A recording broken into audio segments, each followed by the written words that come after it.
Magandang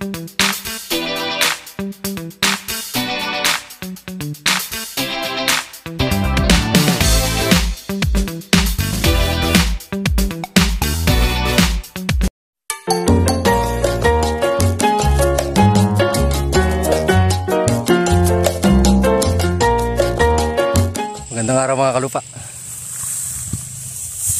Ganda ng palay, no? Dinalaw natin itong ating isang area. Alam niyo po ba kung anong variety itong ating itananim dito sa area ito? Napakaganda nga rin palang variety, bagamat bagong tanim pa lamang po ito. Kung inyo mapupuna, oh, mga kalupa, nalalabas pa lang yung palay, pero napakataas na nitong palay na to.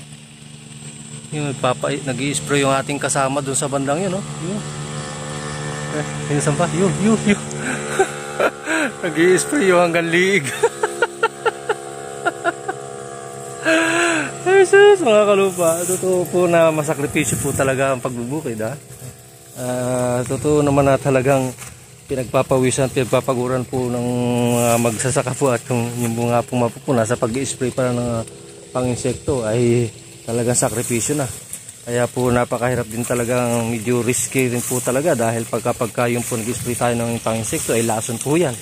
Kaya talagang sakripisyo po ang binibigay po sa atin ng ating mga nakakasama sa mga trabahong pambukid. Kaya huwag naman po sanang ismulin kung ang trabaho po ng ating ibang mga maglulupa at mga farm laborer ay ganyan po dahil napakalaki po ng sakripisyo. Buhay po ang puhunan dahil kapag i-spray nga po lamang, nalaso ng daladala mo, na halos masanghod mo lahat yung ini-spray mo dahil sa sobrang taas. Oh. Ngayon yung mapupuna, oh, lampas bewang, samantalang ito ay nanlalabas pa lang, nasa pilapil po ako. Ayan, oh. Napakataas na palay pala itong habilis na to. At ito po ay first time po nating itananim. Hybrid po ito, ang habilis na to. At kung inyo po mapupuna ay napakataas talaga. At napakahaba ng uhay. Oh. Yun, oh. Yun, oh. Napakahaba ng uhay. At ang totoo niyan ay napakasarap tingnan na ang palay pong ganito ay napakaganda ng salida. Napakaganda rin po naman ng alaga, yun naman po ang totoo. Pero kapag ganito nga pong tagulan at ganito kataas ang ating palay ay medyo totoo ring risky. Dahil nga ng ito kahit inuulan at hinahangin, sa oras po ng stage na to na bago lang magsasaid o nanlabas, hindi pa po siya delikado doon sa mga malalaking patak na ulan at yun pong mga medyo may hangin na ulan. Pero kapag yan po ay naglaman sa ganyang kahaba na uhay at yan po ay titigas at bibigat, yun po ang problema.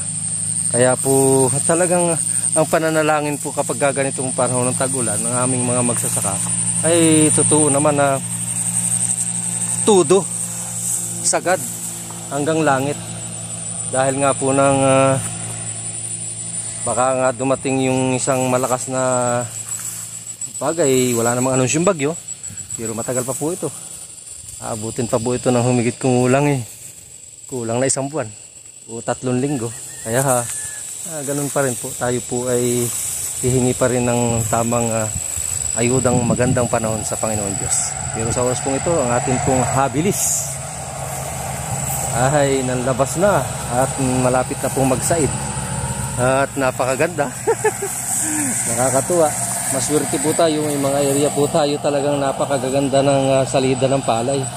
Meron naman pong area na nadali din ng habagat. Pero dala po yun ng panahon. Mahirap po nating masawata ang mga pangyayari po kapag ganito pong tag-ulan. At ang pinagpapasalamat nga po natin ay may mga area nga po tayo na magaganda yung salida ng ating halaman at patuloy po nating inaalagaan. Kaya nga po yung isa po nating kasama yun, oh, nag-i-spray pa nga kahit nga kasi ito po ganitong stage ay alagain na talaga. Yun po naman ang totoo. May mga lumabas po kasi ng mga sinasabi po sa atin ditong waya-waya or anthracnose, yung pong insektong mangga ay mabilis po yung makapagpabigay ng sakit sa ating halaman. Kaya kahit nga medyo alanganin ng oras ay nag-i-spray yung ating kasama.